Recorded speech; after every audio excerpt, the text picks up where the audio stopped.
আসসালামু আলাইকুম ভিউয়ার্স, আশা করি আপনারা সবাই ভালো আছেন। আজকে আমরা শিখব মাইক্রোসফট এক্সেল এর নতুন একটি টিপস এন্ড টিপস। আজকের টিপস এন্ড টিপসে থাকছে জাস্ট ওয়ান ক্লিকেই সকল টোটাল বের করার পদ্ধতি।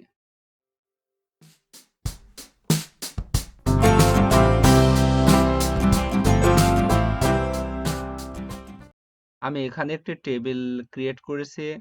এখানে হচ্ছে পেন্স, পেন্সিল, বুকস, পেপারস এবং মান্থলি কিছু তথ্য দেওয়া আছে এবং হচ্ছে টোটাল বের করা আছে। আমি এই টোটালগুলো জাস্ট ওয়ান ক্লিকে বের করেছি। ভিউয়ার্স, কিভাবে ওয়ান ক্লিকে বের করছে তা আমরা এখনই দেখব।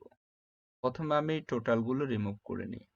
ভিউয়ার্স, এবার আমরা প্রথমে আমাদের টেবিলটি সিলেক্ট করে নেব এবং আমাদের কিবোর্ডের কন্ট্রোল জি প্রেস করব।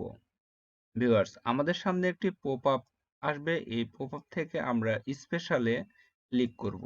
এরপর এখানে গো টু স্পেশাল থেকে আমরা ব্ল্যাঙ্কে ক্লিক করব এবং এরপর হচ্ছে ওকে ক্লিক করব।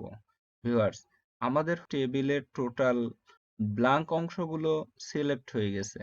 এবার হচ্ছে আমাদের কিবোর্ডের অল্টার ইকুয়াল একসঙ্গে প্রেস করব। ভিউয়ার্স, জাস্ট ওয়ান ক্লিকে আমাদের সকল টোটাল অ্যামাউন্ট বের হয়ে গেছে।